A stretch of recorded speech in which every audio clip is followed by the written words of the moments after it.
Nada, Franco, gracias por la puntualidad. Esta vez se portaron muy bien. esta vez sí. Por favor.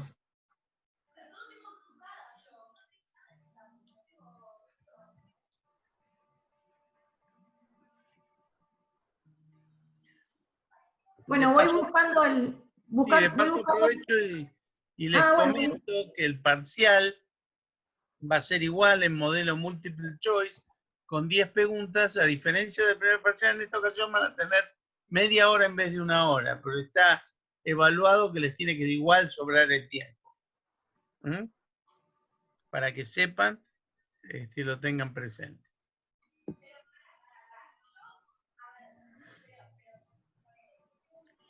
Doctor, consulta, buenas tardes o buenas noches ya a esta hora. ¿Quién es? ¿Jonathan M? Jonathan, sí, Medina. Sí, dale. ¿Cómo va? Con respecto a eso que dijo recién del parcial, Sí. yo la verdad que, bueno, le explico mi situación personal y lo estuvimos charlando en el grupo y creo que todos estuvimos bastante bien con el tiempo, o sea, bien y justo. No sé, yo pienso que ese tiempo, la misma cantidad de preguntas no nos va a dar tiempo a razonar. Es que está establecido que en el primer parcial se les daba un poco más de tiempo porque era el inicio de la cursada. En realidad el tiempo real son 30 a 45 minutos, que es lo acreditado para este tipo de exámenes. Por ejemplo, si le preguntan a Vicente, creo que él hace 20 preguntas para 40 minutos, una cosa así. Para media hora. Para media hora. Nosotros usamos esta serie intermedia ya sabiendas de que está acreditado que la pueden responder bien, inclusive haciendo 2 o 3 opciones. Que ya una hora es demasiado tiempo, sobre todo teniendo en cuenta que es el último examen de la cursada. Ya lo probamos inclusive en derechos humanos y han salido todos los chicos bien. No tuvieron que ir ni siquiera al recuperatorio. Porque quizás, no sé, agregar 10 minutos más, aunque sea, como para tener un... Yo le No, explico... yo lo que te diría es que agregues un poco más de estudio. No, doctor, pero no es por eso. Te explico mi situación, lo que me pasó a mí. Yo estuve 5 minutos con la... trabado en una... que no podía seguir respondiendo. O sea, Bueno, yo si por eso... estás trabado y lo acreditas, avisalo que veremos de hacer un examen nuevo. bien. Pero lo tenés que probar eso. Igual, Doc, con relación a eso de la conectividad, ustedes tienen una hora para abrir el formulario. La media hora corre desde que ustedes están en condiciones de empezar. Pero el cuestionario lo pueden abrir durante una hora. O Claro, sea no, que sí, si a mí lo que me pasó cuando lo abrí. lo podés cerrar y volver a abrir. Ah, se puede, no sabía eso. Yo pensé que si cerraba no me iba a dejar habilitar de nuevo, no me iba a habilitar de nuevo para entrar. No, yo entiendo de que si tenés que se te tildó la computadora o algo por el estilo, no creo que haya inconveniente en que vuelvas a salir y volver a entrar. Dentro de la hora que tenés, pero el examen tenés media hora para hacerlo. Pero una hora para entrar, salir y volver a... Si tenés una problemática de conectividad. Claro, y bueno, y en el caso de que alguno tenga algún inconveniente de esos, también se tendrá en cuenta para el recuperatorio. No, Sí, bueno, sí. perfecto. Gracias. No, nada. Está bien.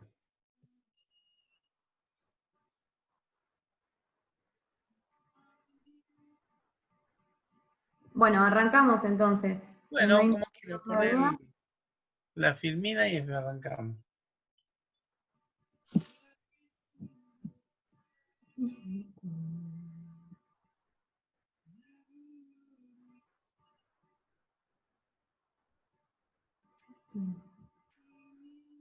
Perdón, profe, una consulta. Yo entré Sí, dale, recién. dale. Entonces quedaría el parcial el 24 a las 8 A las y 20 sería media horas. hora. Media hora desde que abren el examen.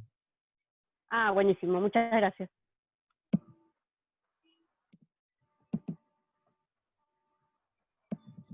¿Qué pasa? ¿No podés meter la filmina? ¿Querés que empiece sin...?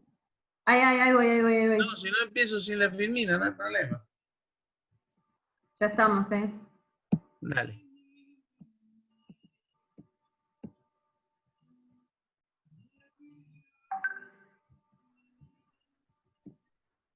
Disculpen, ¿puedo hacer una pregunta respecto del Sí, parcial que acabo de entrar? sí, dale, dale. No, es que en realidad acabo de escuchar que es el 24 y dura media hora y la Sí, modalidad es la misma que el la parcial misma anterior. modalidad que la otra vez. Sí, sí, sí. Bien. Y otra consulta, porque yo soy de la comisión 5 y Sí, justo tenemos para entregar un trabajo en esa misma semana. en ese mismo día. Y el último día de tolerancia, digamos, es el 24, sí. Y bueno, hablalo con el profesor de la Comisión 5, porque las fechas de examen están dadas por el centro de estudiantes y la facultad, nosotros no vamos a modificar. Bien. Bueno, más que nada respecto del trabajo, porque para que no se superponga con el estudio del parcial. Y bueno, pero se supone que vos tenés que ir estudiando y Sí, haciendo los sí, prácticos, podés entregarlo un sí, día antes también. sí, sí, sí, sí, sí, pero bueno, listo, igual lo consulto. Bueno, está bien. Gracias. Bueno, muchachos, hoy vamos a hablar de una parte del derecho parlamentario que es prácticamente lo que están viviendo ustedes todos los días en los diarios, en la televisión, en los medios de comunicación, que hacen al Congreso de la Nación, lo transforman de un conjunto de personas que trabajan haciendo leyes en un poder de Estado. Bien, por eso la importancia de que conozcan el funcionamiento de los privilegios e inmunidades, si realmente deben ser tratados como privilegios e inmunidades, si son del cuerpo o de los legisladores, o son del cuerpo y los legisladores, y cuál es el sentido por el que están consolidados. Lo primero que vamos a intentar de poner en claro es cuál es el significado y cómo pueden ser clasificados los privilegios y las inmunidades parlamentarias. Se dice parlamentario porque esto es derecho parlamentario, pero siempre sabiendo que nosotros estamos hablando de Congreso de la Nación, de legisladores, porque el sistema parlamentario no es el que tenemos nosotros, aunque por costumbre lo que hace el Congreso está clasificado y digamos, históricamente reconocido como derecho parlamentario. Pero pareciera ser que estos privilegios y estas inmunidades que tienen todos los legisladores serían de algún modo imprescindibles si queremos garantizar el rol institucional que tiene el Congreso y que tienen sus integrantes. Digamos, es muy importante que tengan estos privilegios y que gocen de estas inmunidades para trabajar haciendo de esa estructura un poder de Estado. Estas prerrogativas, entonces, aunque a veces se dan en la persona del legislador, no son personales, sino que están establecidas a favor del Congreso como cuerpo y como institución. Bien, vamos a ver, siempre un parlamentario tiene derecho a que se protejan sus discursos y sus dichos en todo el periodo por el cual él ha sido designado diputado o senador. Esto quiere decir que lo que él diga, aún fuera del cuerpo parlamentario, en una entrevista televisiva, en un programa de televisión, en una radio, tiene que ser cuidado y no puede ser molestado por sus dichos.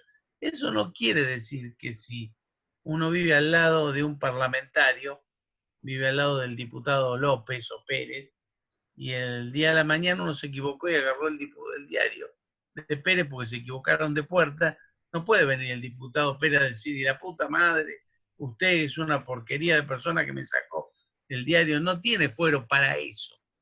Tiene fuero para protegerse de los dichos que diga o que enuncien el cumplimiento de sus roles.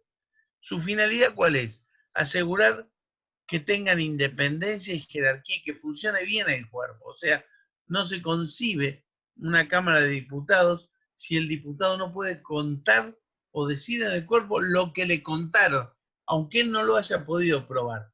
Pero él lo tiene que hacer público para que tome estado público. Por eso se dice mucho que la Cámara de Diputados es la caja de resonancia de la República, porque ahí un parlamentario puede decir muchas cosas que cualquier otro ciudadano la dice y tiene un juicio atrás. Vidal Campos dice, no habría que llamarlo privilegios e inmunidades, sino garantías de funcionamiento del Congreso. Y Quiroga Lavie preferiría denominarlo prerrogativa, porque él dice, y los privilegios son propios de la monarquía. Bien, las dos acotaciones están bien y por eso se las informo para que las tengan presentes. Vamos a seguir con esto del significado y la clasificación. Entonces, claro, privilegios e inmunidades, ¿a quién se le conceden? A las personas, porque no se le... hay una chica que quería saber qué bolilla es esto. Debe ser la 12, 13. La 13. Ah, bien. Bueno, entonces decimos que estos privilegios, aunque son del cuerpo y aunque sean beneficiados del cuerpo, se le confiere a personas, pero para poder instrumentar la defensa del órgano al que pertenecen. O sea, los legisladores pueden argumentar, aunque no tengan toda la prueba de lo que dicen, para defender la jerarquía del Congreso. Con lo cual, no pueden ser declinadas o renunciadas. Vieron, muchas veces dicen, dijo tal cosa, le voy a hacer juicio. Bueno, renuncio a mis fueros. Mentira, nadie puede renunciar a los fueros. El que puede sacar de los fueros es el propio cuerpo, que lo puede suspender. Nosotros tuvimos varios casos de que sacaron los fueros, para que sea juzgado y fue juzgado y condenado. Caso Varela Cid. O un legislador que pidió le suspendieran sus fueros como senador, que fue Angeló, que ya en ese momento estaba en la provincia de Córdoba y había sido antes candidato a presidente de la República, que pierde con Menem, porque le habían hecho una denuncia por enriquecimiento ilícito. Él pidió se le sacaran su fuero, el Senado lo suspendió en su fuero y él asistió al juicio y como el juicio lo ganó, volvió después al cuerpo en el tiempo que le quedó. Y cuando le sacan los fueros, le sacan todos los fueros, de inmunidad, de arresto y de expresión. Entonces, seguramente Angelos habrá sabido que las tenía para ganar en ese juicio, por eso él dijo, yo estoy seguro, saquen el fuero. El Congreso se los saca y se los vuelve a poner cuando terminó la situación por la que se los sacó. Pues a veces pasa toda la gestión, el juicio es muy largo y no le volvieron a reponer sus fueros, terminó su periodo y ya no tiene ni cargo ni fuero. A veces es por un breve lapso y lo recupera. Bien, estos privilegios garantizan entonces la existencia misma de las autoridades creadas por la Constitución, para que no puedan desaparecer los legisladores porque están todos bajo proceso y en cárcel. Bien, tiene por objeto entonces asegurar la independencia institucional del Congreso frente a cualquier ataque a su investidura o a la de sus miembros, y a fin de que ellos puedan expresarse libremente en las sesiones correspondientes. Sabemos que esto, que es muy lindo y tiene muy buena narrativa, puede ser usado, como son los propios parlamentarios los que deciden cuándo suspenden y cuándo no suspenden los fueros, puede ser también que transformen a los cuerpos legislativos en cuevas para que los ladrones se defiendan al modo de cuerpo frente a agresiones que no son otra cosa que juicios para que posiblemente vayan presos. Entonces, también lo que es bueno puede llegar a ser malo. Por eso le digo, nosotros hemos tenido las dos cuestiones. Fíjense que diputados dice que con la sola indagatoria y el pedido de un juez para procesar y encarcelar, tienen que sacarlo fuera. ¿Qué es lo que pasó con Debido? En vez, con el caso de Cristina Kirchner, el Senado tiene dicho que hasta que no haya sentencia, no puede sacarlo fuera. Entonces, Cristina mantuvo sus procesos, pero pese a que el juez pidió el desafuero para encarcelar o para procesar, no le dieron lugar en el Senado. O sea, cada Cámara tiene sus particularidades. Van a ver que yo les mandé como material el reglamento de la Cámara de Diputados y el reglamento de la Cámara de Senadores, para que ustedes lo puedan tener y los puedan ver. Entonces, si bien estos privilegios son para que los miembros se puedan expresar libremente en las sesiones correspondientes, a ver, alguien que dice a veces cosas que podrían parecer barbaridades, quizá lo sean, pero siempre usó sus fueros para eso, es Elisa Carrió. Bien, Elisa Carrió siempre está diciendo cosas, que este es un ladrón, y muchas veces no se prueba eso. Pero bueno, como legisladora tiene ese privilegio. Bien. ¿Cuál es la definición que da Joaquín B. González a estas particulares prerrogativas? Él dice, privilegios e inmunidades parlamentarias son todos los derechos y poderes de las asambleas legislativas, que son, fíjense que dice, indispensables para su conservación, independencia y seguridad, tanto respecto de sus miembros, porque las asambleas legislativas tienen privilegios respecto de sus miembros, pero otros que son privilegios colectivos que hacen al conjunto de la Cámara.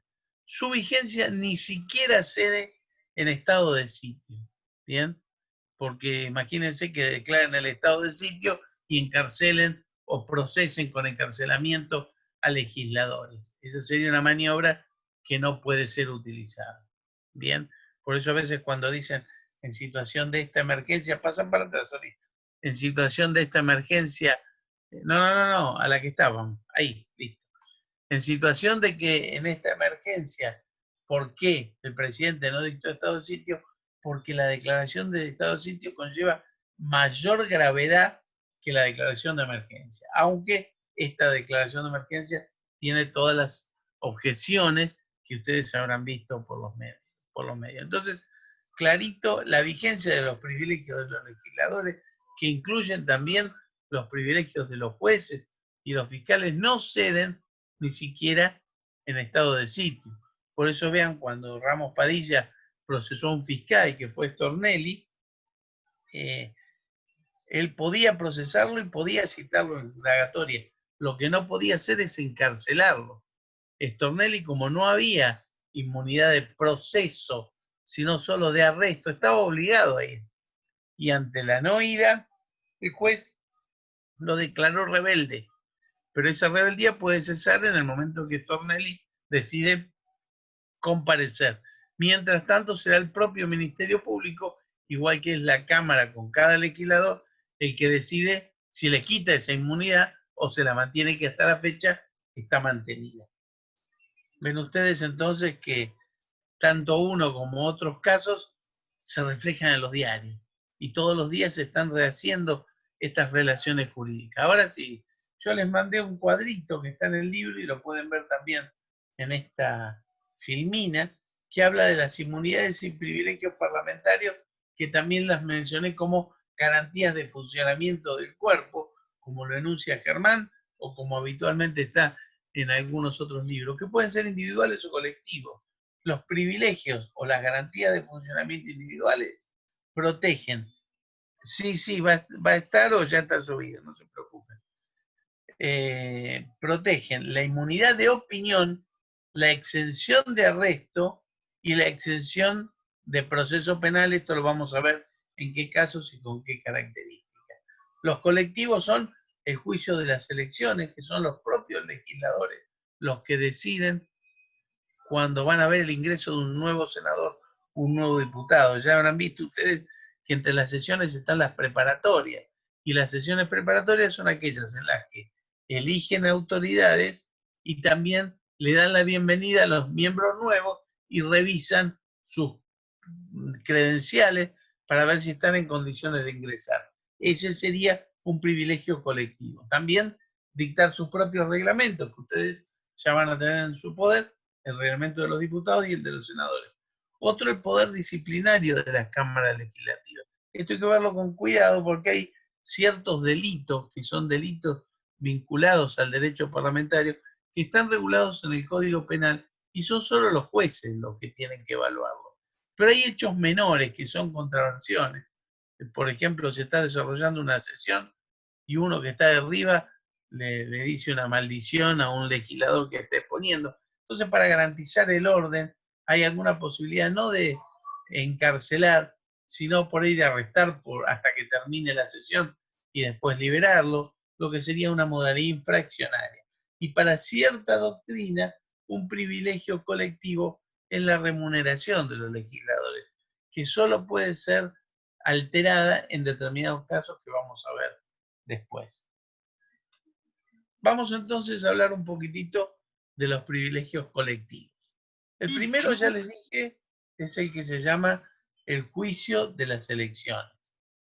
Esto es lo dispuesto en el 64 de la Constitución, que se basó en la necesidad de respaldar la independencia del poder legislativo de la nación. O sea, una vez que se hizo la elección, si está bien hecha y se dan todos los requisitos formales, la edad, que el legislador sea de esa provincia, que no tenga ningún juicio en trámite, en fin, una serie de cuestiones que deben ser evaluadas al momento de ingresar. Esto es propio de cada poder, es único de cada poder, no. Siempre hay un recurso extraordinario ante la Corte cuando se supone que el Poder Legislativo se ha excedido. Por ejemplo, ustedes recuerdan el caso de que fue intendente de Escobar, el que fue un cara pintada, ahora no me sale, que ganó su cargo de legislador nacional. Aldo Rico. Aldo Rico, ahí está. Gracias. Cuando, ese ya tiene 3. Cuando Aldo Rico quiso ingresar a la Cámara de Diputados, le dijeron, no lo dejamos entrar por inhabilidad moral. Aldo Rico fue a la Corte y la Corte ¿qué dijo? No. Los diputados tienen que evaluar si se dan los recaudos de forma. Recién una vez que entró, ¿quién está con la radio? Ustedes van a aprender, está bien. Bueno, ya está. Lo que le quiero decir es que la Corte, ¿ahora se escucha? ¿O no se escucha? ¿Soraya, se me escucha? Sí, se escucha, doctor. Ah, bueno, buenísimo. Entonces la Corte, ¿qué dijo? Aceptó el recurso extraordinario y dijo, está mal rechazados los papeles, porque Aldo Rico es de la provincia, tiene la edad, tiene las condiciones, ganó su elección. Lo que puede hacer el cuerpo es, después de haberlo aceptado, decidir si se lo expulsa o no de la Cámara ya hecho diputado. Y eso fue lo que pasó. Se le recibieron los títulos y en la primera sesión se lo expulsó por inhabilidad moral, de la cual vamos a hablar después. Bien, entonces. Perdón. Sí, estás perdonada. No, por la interrupción. ¿Con Patti no pasó lo mismo? A ver, puede ser, no recuerdo el caso de Patti, pero lo importante es que con Rico se sentó esta doctrina de que no se le puede negar el ingreso, pero después la Cámara puede tomar una decisión en uso de sus atribuciones. Bien, perfecto, gracias. Bueno, el interés político, que es justamente la preponderancia del accionar de los partidos políticos, el peso de la disciplina partidaria, implicó una influencia desafortunada en la evaluación de los títulos por el cuerpo. Porque claro, los legisladores están muy influenciados por lo que dice la comunidad, lo que va a decir la prensa, lo que dice su partido que le dio órdenes imperativas. Entonces, este tipo de decisiones por esto es que pueden ser revisadas judicialmente por la vía del recurso extraordinario federal. Y el otro privilegio colectivo es el de poder dictar sus reglamentos, que a veces podemos decir que son una extensión de la propia Constitución. Es, además de un derecho y una garantía, un deber de las cámaras. O sea, las cámaras no estarían en disposición de no dictar un reglamento. Y esto trasciende lo mero instrumental, ya que despliega cuáles son las reglas de juego para articular el debate democrático.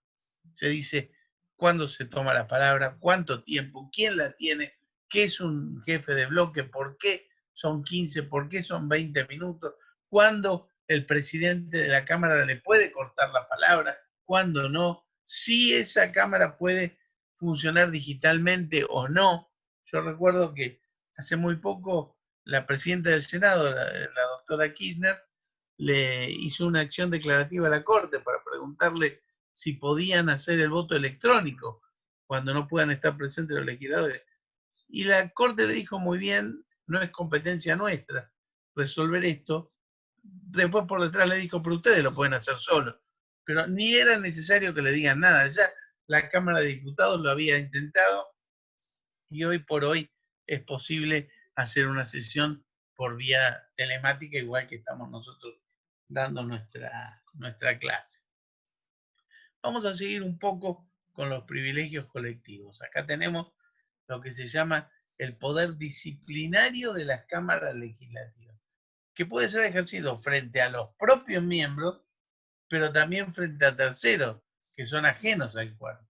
Si la finalidad es la de asegurar el orden en las sesiones, también lo es el debido respeto al decoro de la institución.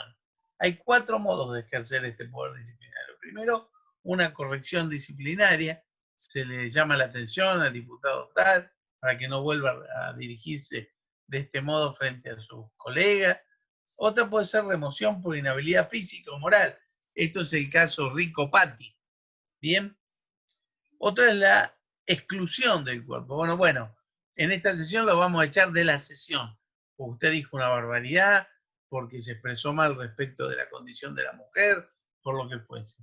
Y otra es aceptar la renuncia voluntaria de algunos de sus miembros. Vean que para una corrección, para una remoción por inhabilidad física o moral y la exclusión del cuerpo, las mayorías son agravadas.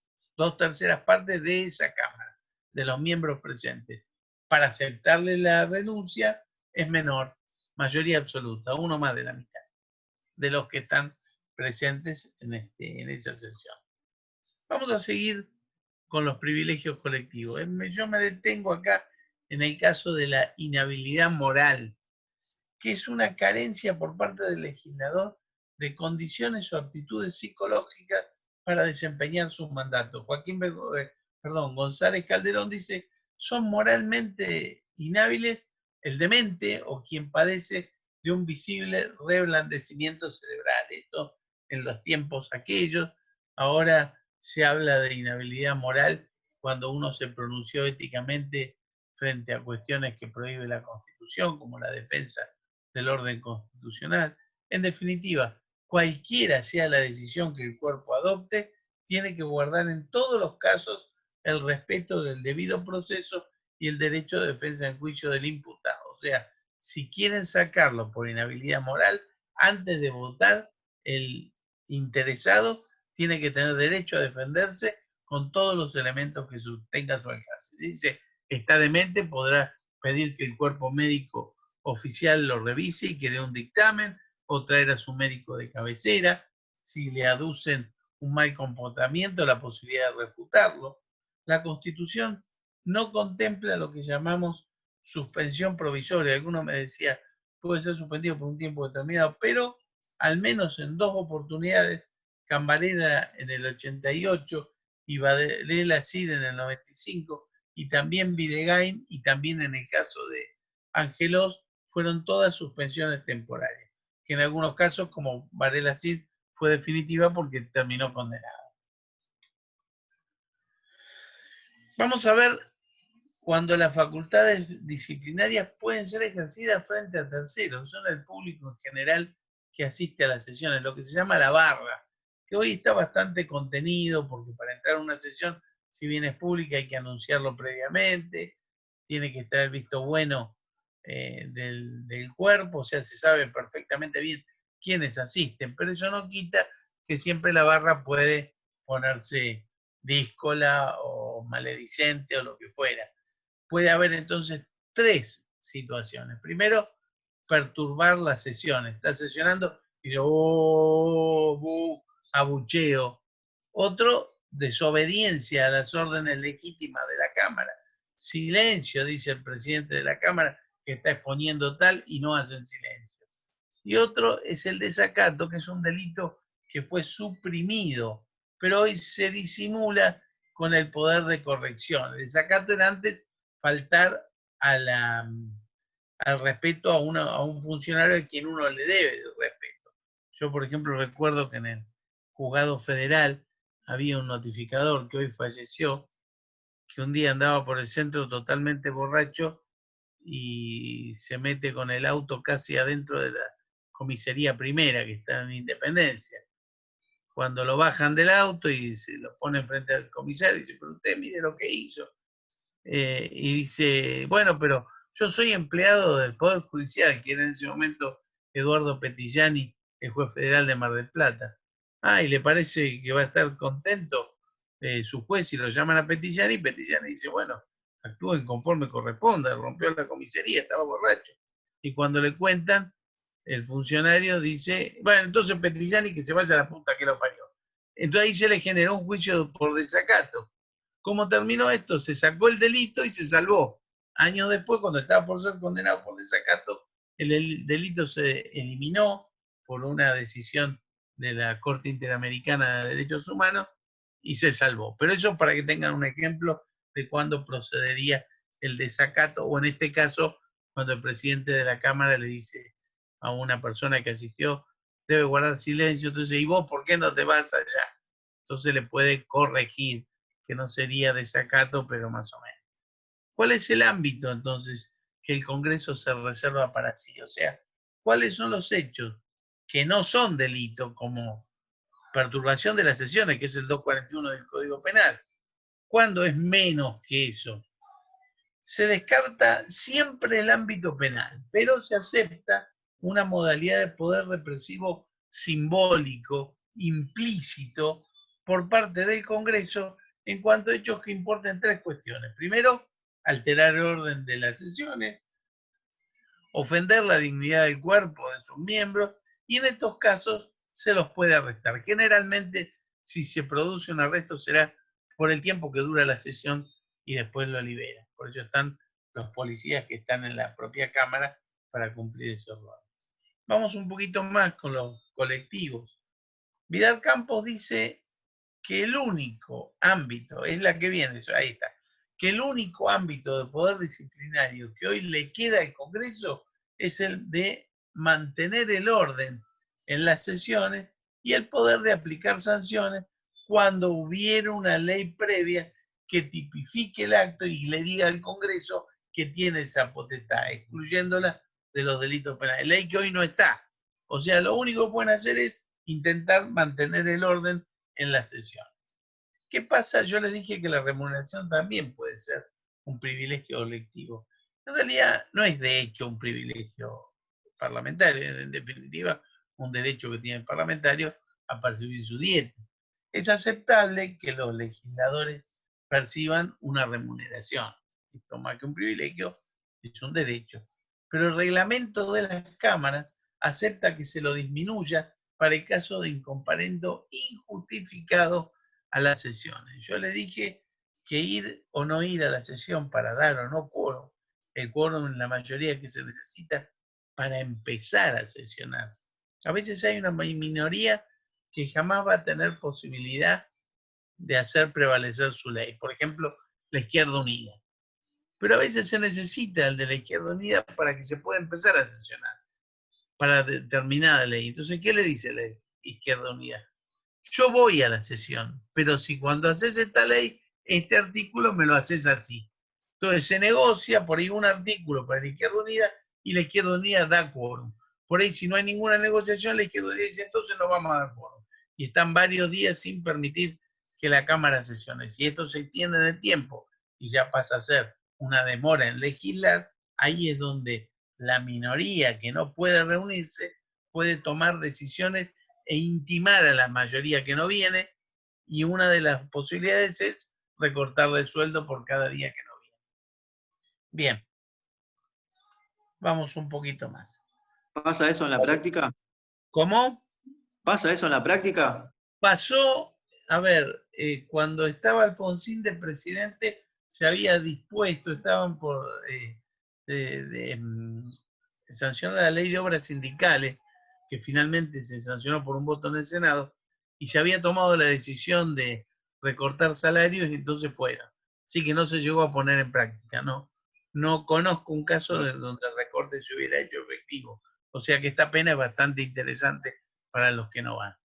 Bien, pero supongo que ellos no querrán ponerla en efecto, en ejecución, porque si hoy le toca a uno, mañana le puede tocar a otro. Así que, como decía Perón, la víscera más sensible es el bolsillo. Bien. Vamos entonces a las garantías que la Constitución pone en cabeza de cada legislador. Esto que les estoy explicando les va a servir porque todos los días se habla de estas cosas en los medios y para que ustedes sepan adecuadamente cómo son estas cuestiones. Privilegios individuales o inmunidades frente al proceso penal. A ver, las inmunidades de los miembros de las cámaras consisten primero en no poder ser acusados, interrogados judicialmente o amonestados por las opiniones o discursos que emitan en el desempeño del mandato como legislador. O sea, tienen inmunidad de proceso penal respecto de estas opiniones. No es que no los pueden denunciar en proceso penal por lavado de dinero. No los pueden denunciar en proceso penal por las opiniones que digan, aunque sean equivocadas. Caso Carrió. No pueden ser arrestados sino cuando sean sorprendidos en flagrante delito. Le están matando, le está sacando la cartera, está rompiendo el vidrio y está robándose el electrodoméstico en la ejecución de algún crimen. Yo digo electrodoméstico, pero cuando se dice en la ejecución de algún crimen, están pensando en los delitos graves, que serían aquellos que tienen pena de más de 3 años. En este contexto, actúa el desafuero, sacarle el fuero para que pueda ser juzgado, que solo puede ser dado cuando se requiera mínimo la privación de la libertad física del legislador para sustanciar la causa o para ejecución de una sentencia. A ver, cuando la opinión fue dictada en el ejercicio de su trabajo, no hay proceso y no hay arresto, nada. Cuando hablamos de cualquier otro delito, no hay inmunidad de proceso, solo de arresto. O sea, el proceso puede empezar y puede seguir adelante. Lo que no puede hacer la autoridad judicial es arrestarlo. Si tiene los elementos como para arrestarlo, tiene que hacer un oficio a la Cámara correspondiente y pedir el desafuero para arrestar, que es lo que hacía el fallecido juez. Ya estoy muy viejo, pero ustedes saben a quién me refiero, que mandaba oficio a diputados y senadores para pedir que le saquen los fueros a Devido y a Cristina para poder detenerlo. Bonadío, Bonadío. Ustedes veían que, sí, Bonadío pidió el desafuero porque quiere montar el show de llevar al policía al diputado para llevárselo a Devido, y en senadores no le sale porque los senadores le exigen una sentencia. Lo cierto es que en la generalidad se requiere que el juez pueda o tenga el convencimiento de que lo va a meter preso después de la indagatoria. Entonces le pide al Congreso que libere los fueros para tomarle la indagatoria y meterlo preso. Bien, el Congreso podrá darle razón o no. Esta es una posición política, más allá de que tenga razón o no el juez.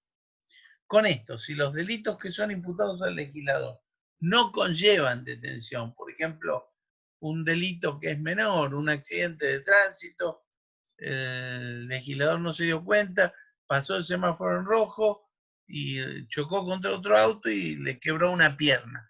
La pena en expectativa, si bien puede ser más de 3 años, el delito no amerita detención. Entonces, el juez no puede pedir el desafuero en este caso. Si son susceptibles de exhibición de prisión, acá no procede el desafuero. Tampoco si el magistrado no dictó prisión preventiva o ordenó la detención. A veces el delito conlleva detención, pero si el juez no la ordenó, entonces la Cámara no va a estudiar su desafuero. Entonces, entienden este tema, porque es importante saber que en un solo caso hay inmunidad de juicio por los dichos que diga en función de sus roles como legislador. En los otros casos solo hay inmunidad de arresto y no de proceso. Y aún así, cuando el delito es flagrante, lo puede arrestar de todos modos. Delito grave y flagrante.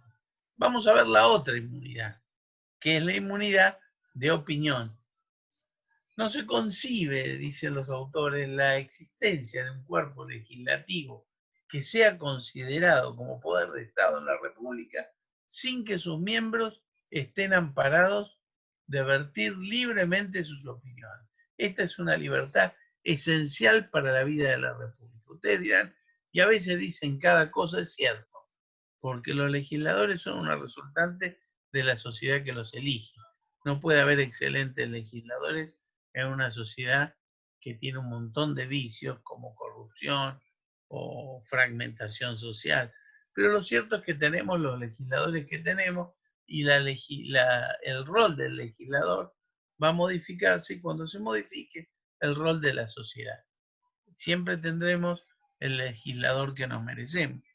Bien, entonces, esta garantía fue sindicada como absoluta y permanente, la de opinión, pero circunscrita a las opiniones que el legislador vierte en el decurso de su mandato.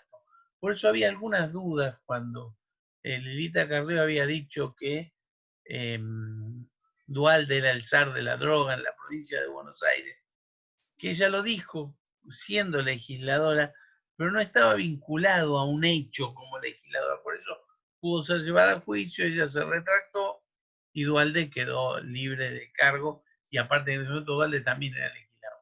Bien, entonces, comparando cómo está consagrada la libertad de opinión en Argentina y en Estados Unidos, vamos a ver cómo es que en Estados Unidos es menor la protección y en nosotros es mayor, pero pese a eso en Estados Unidos está mucho mejor vista esta libertad que en el caso nuestro. Por ejemplo, en el sistema norteamericano no es que impide hacerle juicio, impide interrogar a los legisladores, y solamente por lo que diga en sus discursos en los debates. O sea, si el legislador va a la radio y dice alguna barbaridad, puede ser interrogado. El Congreso impuso su poder ante los particulares que omiten testimoniar o omiten investigaciones que se hacen en su sede. Ahí está el caso del desacato. Ustedes habrán visto algunas películas de los gángsters donde una comisión está estudiando a Al Capone o a cualquier otro gángster, entonces le preguntan, ¿usted me va a decir si vendía alcohol cuando estaba prohibido o si trataba con prostitutas? ¿Y qué decían todos? Me amparo en la enmienda tal, porque él puede abstenerse de hablar, pero si habla y dice mentira, puede incurrir en desacato y ahí los legisladores lo pueden llevar a juicio. Ese es el poder ante los particulares. Por eso tienen tanto miedo los particulares cuando una comisión del Congreso los cita para declarar. Este es un poder que no tienen los parlamentarios. No pueden ordenar el desacato de una persona que no va o que va y le dice cualquier cosa. En este contexto, la inmunidad del parlamentario norteamericano es absoluta, siempre que el dicho sea en el Congreso y dentro de una discusión parlamentaria. El sistema argentino... Quinta enmienda. ¿Cómo? La famosa quinta enmienda. Claro, me amparo en la quinta enmienda. Así que veo que has visto muchas películas, igual que yo. El sistema argentino prohíbe acusar, interrogar judicialmente o molestar a los legisladores. Vean qué amplio. Se extiende a las opiniones o discursos que emita desempeñando su mandato de legislador frente a sus colegas y frente a terceros. Vean qué amplitud que tiene. El Congreso en realidad no ha ejercido sus poderes de corrección frente a terceros. O sea, cuando han habido terceros que han molestado frente a opiniones, han preferido guardarse antes que ejercer sus poderes. Y en este contexto también la inmunidad de los legisladores es absoluta. En estos casos, la inmunidad absoluta del legislador implica que el único órgano que lo puede corregir por sus excesos es el propio Congreso. Yo siempre recuerdo en el caso de María Soledad Morales, cuando fallece, que imputan a un muchacho que era el sobrino de un diputado nacional, y entonces decían, ¿por qué este diputado nacional lo está apañando? Y el diputado pidió la palabra y dice, eso es una mentira, porque si nosotros lo hubiéramos querido apañar, decía el gordo Luque, era el diputado, el delito nunca hubiera sido descubierto. Bueno, por esa manifestación, la Cámara de Diputados lo expulsó y le quitó los fueros y lo expulsó de la Cámara. Bien. El único órgano entonces que puede corregirlo es el cuerpo legislativo. Por supuesto que ante una decisión del cuerpo legislativo se puede ir en recurso extraordinario. A ver, si el juez pide a cualquiera de las cámaras, según corresponda el desafuero Para pedir el juez a una Cámara el desafuero de un diputado, de un senador, él tiene que tener pensado llamarlo a indagatoria y arrestarlo. Dice, yo quiero que lo liberen para estas dos cuestiones. Si no lo va a querer arrestar, no puede pedir el desafuero. Y aún pidiéndolo, la Cámara le puede decir que no. Bien, esta es la diferencia, como yo les conté, de las dos cámaras. Vamos a ver un poquito más sobre la inmunidad de opinión. Toda expresión oral o escrita vertida por el legislador en el desempeño de su cargo, con ocasión del mismo y en cumplimiento de su función, aunque no sea en el recinto, sea en otro lado, respetándose la conexión funcional de los dichos del legislador con el cargo de desempeño. Yo por eso acá pongo la fotito de Olmedo, que siempre se ponía a hablar en favor de la vida y en contra del aborto en programas de televisión que iba, o la Carrió cuando opina sobre todos los temas. Por esto no cabe acusación, no cabe interrogatorio, no cabe molestia alguno, solamente la propia Cámara lo puede corregir. Además, se veda toda posible molestia al legislador, aún por su propio partido, que Carrió, cuando dice, pero Carrió está chiflada, eso no se podría decir, y no lo podría decir ni siquiera los propios legisladores, que de hecho lo han dicho. Esta inmunidad no lo cubre si comete delitos tipificados por la Constitución. Por ejemplo, decir, al presidente Fernández habría que darle facultades extraordinarias o la suma del poder público, que está prohibido por la propia Constitución. O sería bueno que Fernández, para que le den bolilla, haga un golpe de Estado. Eso tampoco podría decirle un legislador. O estábamos mejor cuando la Constitución permitía la esclavitud, artículo 15. Nada de eso puede decir un legislador impunemente. Aún así, el alcance de estos privilegios en una república tienen que ser respetados restrictivamente. Digamos, inmunidades sí, pero excesos no. Bien. Había una pregunta, pero se me borró. Vamos un poquito más. Vamos a la exención de arresto. Hago una pregunta, doctor, antes que siga. Dale, ¿cuál era? Con respecto, ¿qué pasa? Bueno, también es una pregunta que está en el chat. ¿Qué pasa si la Cámara no lo da? ¿Qué hay que esperar que termine? Hay que esperar que la Cámara le haga el desafuero, que termine su mandato. Vean ustedes que Menem había sido ya condenado en 2 instancias, hoy sigue condenado en espera de cumplimiento de la condena, y como ha sido siempre reelecto como senador, la Cámara no le permite el desafuero. ¿Y por qué no lo piden? Eso es lo que yo no entiendo. Pero la Cámara no lo concede. No lo conceden. Es ahí donde dice, la Cámara del Senado a veces parece una cueva de ladrones, porque estamos frente a personajes que han sido condenados por los jueces y no les permiten el desafuero para... Igual, hoy Menem ya podría pedir... por una conveniencia para que después esos legisladores voten alguna ley que... A veces dicen que pasa eso. Dicen, bueno, claro, Menem, no te vamos a dar el desafuero, pero vos no tenés que votar esto o aquella ley. Eso solamente se cura cuando la gente dice, yo una boleta que tiene este tipo que está condenado, no la voy a votar. Entonces... Las mismas sábanas traen ese problema. Es un problema general de la República. Sí, digamos que con todo el dolor que esto me merece, yo prefiero que la Cámara tenga el poder de resguardar a un senador, porque a veces pasa, como en el caso de Maduro, que en Venezuela intenta arrestar a los legisladores de la oposición, solamente por oponerse, ¿no? O digo Maduro, puedo decir cualquiera. Pero por uno que haga las cosas bien y necesite ese resguardo, uno tiene que soportar a veces algunos que tienen concretamente una condena. También hay que ver cuál es la responsabilidad del cuerpo legislativo. Todo eso son cosas que nosotros tenemos que saber. Bien. Bien. Entonces, ¿qué pasa con la exención de arresto? Es lo que yo hablaba recién con ustedes. Esto tiene fecha de inicio y culminación, desde la elección hasta el cese del legislador. Esto quiere decir, culmina cuando culmina el mandato.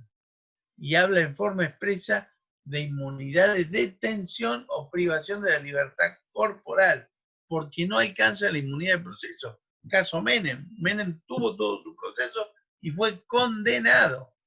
Bien. Salvo que sea sorprendido infraganti y que el delito merezca pena de muerte, hoy no está más, porque no tenemos más la pena de muerte, infamante o aflictiva. Esto es la idea de crimen o delito grave, cualquiera sea su calificación. Si el momento del delito pasó, la detención del legislador no es procedente, porque tiene que ser flagrante delito.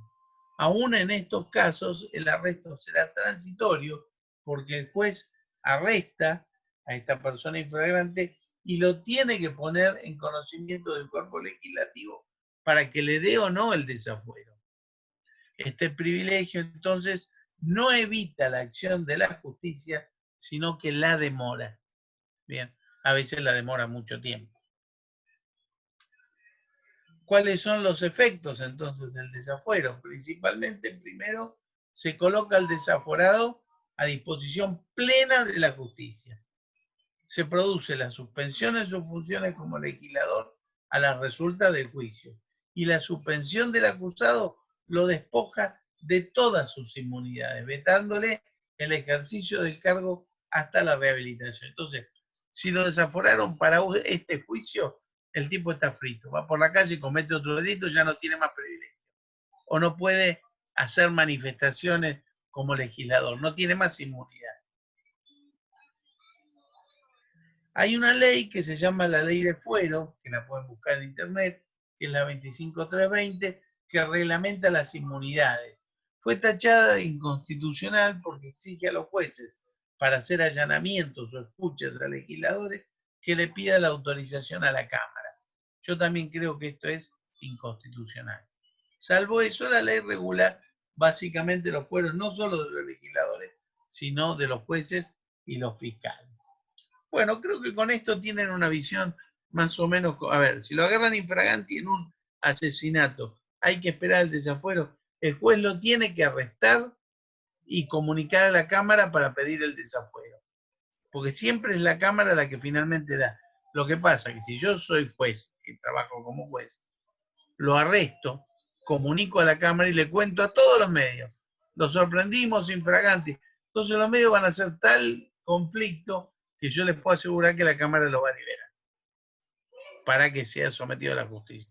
Todavía no hemos tenido ningún caso de un asesinato cometido por un legislador que haya sido necesario pedir el desafuero. Esperemos que no se dé. Bien. Bueno, ¿tienen alguna otra pregunta para hacerme de esta bolilla? Yo les dejo el capítulo correspondiente de mi libro. Pueden subir a buscarlo de Sola o lo de Sapsay. Les di los dos reglamentos y también esta filmina para que puedan estudiar, y sobre este tema no les voy a hacer práctico, así pueden terminar de estudiar para el parcial. ¿Podría poner el PowerPoint para la comisión 4, doctor? Bueno, lo subo, subí la clase de Power para las 3 comisiones. Bien. Gracias. Bueno, chicos, ¿alguna otra pregunta de la clase que les interese? Profe, ¿a qué hora es el parcial? A las 20.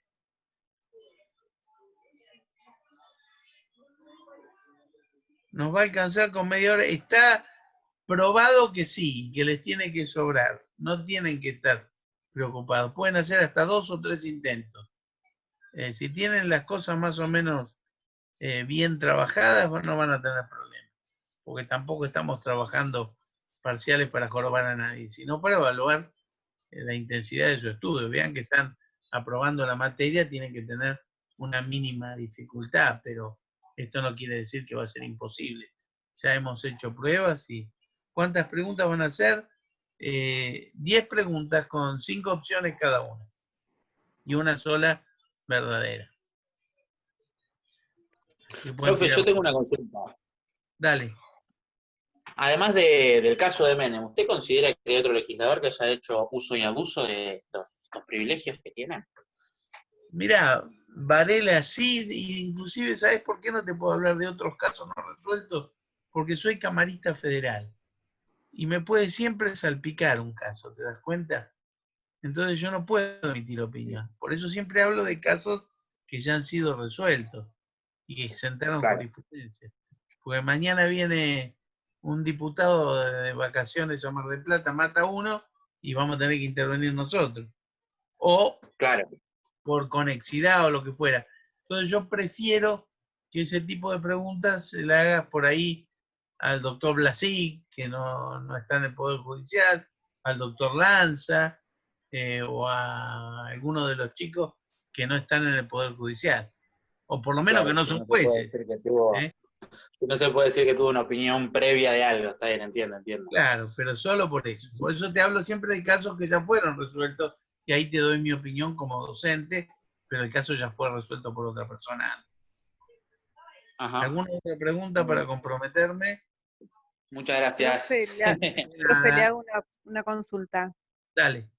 En el caso de Menem, por ejemplo, cuando termina su mandato, por ejemplo, ya la edad no lo pueden condenar, o sea, no Por puede eso le ser. digo, sí lo pueden condenar porque está condenado.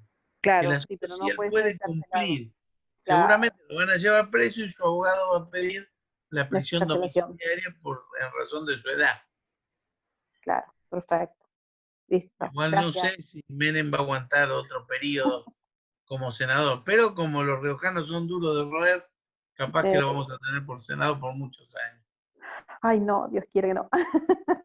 Mira, yo siempre digo una cosa, siempre vienen peores los que vienen después. O sea que pasa el tiempo y uno dice, este no era tan malo. ¿eh? Sí, es verdad. Lo que fue al revés fue con Alfonsín, que decían que era malísimo y después todo el mundo lo recuerda con tanto cariño. Exactamente. Bueno, gracias, profe. Bueno, ¿algún otro chico que me quiera hacer, o no tan chico, que quiera hacer una pregunta? Yo le hago una última pregunta con respecto al parcial. ¿Vamos a tener que dar presente como la otra vez? Entiendo que sí, como todas las veces. Bien. ¿Puedo hacer una pregunta que tiene que ver con el tema de hoy? Cintia Alessi quería hacer una pregunta, pobre. ¿Quién? Cintia Alessi. Bueno, dale, Cintia. Sí, quería consultarle más que nada por la Comisión 4, que hay algunos que estamos en un tipo de Comisión 4B o algo así, y a veces no estamos en la lista para cuando nos tomen asistencia. Nosotros podemos tomar. Están las dos listas, Cintia. Sí. Los que no están son los que hubo algunos cambios de comisiones y no se llegaron a hacer los cambios por la cuarentena.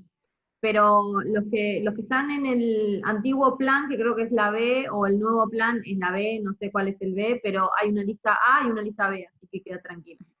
Si nosotros tenemos la autorización, les vamos a tomar a todos. El único problema es que nos diga la facultad, esta persona no puede rendir.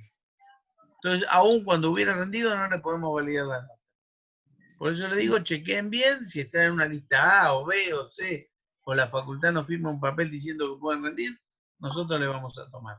Doctor, igual, una consulta y no lo molesto más, porque en el parcial anterior nos habían avisado que media hora antes o una hora antes, justamente para presentarnos para el presente, y esta vez todavía no estamos informados, nos van a informar a lo largo de esta semana eso, más que nada porque el que tomó la otra vez, si no me equivoco, fue el doctor Lanza, y justo pasó esto de las listas, de la diferencia de lista, y como que decía, bueno, yo tomo de los presentes que tengo acá y no pero se es sabía. que vos dale tu presente y rendí el examen. Si no estás en condiciones, nosotros te vamos a decir, pues mira, no se te puede evaluar porque la facultad no lo permite.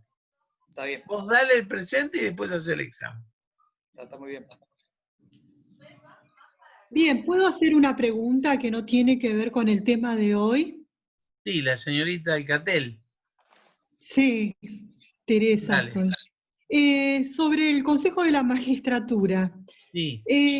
Me quedó una duda con respecto a la selección de los científicos y académicos. Sí. ¿Quién los selecciona? Bueno, vos fijate que son elegidos, digamos, entre sus pares en el mismo momento en que se eligen en general los abogados. Se hace una lista de académicos y se los selecciona. Generalmente los propone el gobierno, o los proponen los legisladores, o ellos mismos se autoproponen. Ah, perfecto, perfecto. Bueno, muchas gracias. A ver, aprovechen. Que me dijo mi vieja que todavía no se enfrió el mondongo. ¿Hoy mondongo? No. Guiso de mondongo me hizo. ¿Puedo ir a pasar a buscar una porción? No. Otro día te hacemos para vos. Hoy me lo voy a comer yo. La retiro por ahí. No, porque esta es en realidad para una compañera de Gabriela que mañana cumpleaños y yo me afané un plato.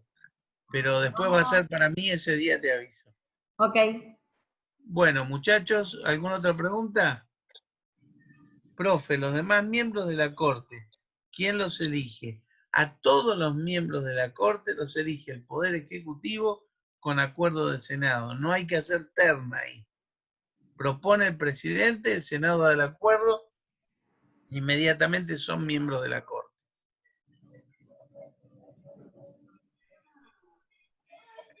¿Alguna otra, chicos? Vamos que estamos de liquidación. A ver. No, veo ahí. Ceramina. Muchas gracias, me gustó. ¿Toman asistencia? Sí. Vamos a tomar asistencia, se va a estar comunicando esta semana por los avisos. Bueno, pónganse a estudiar y suerte en el examen para todos. Adiós.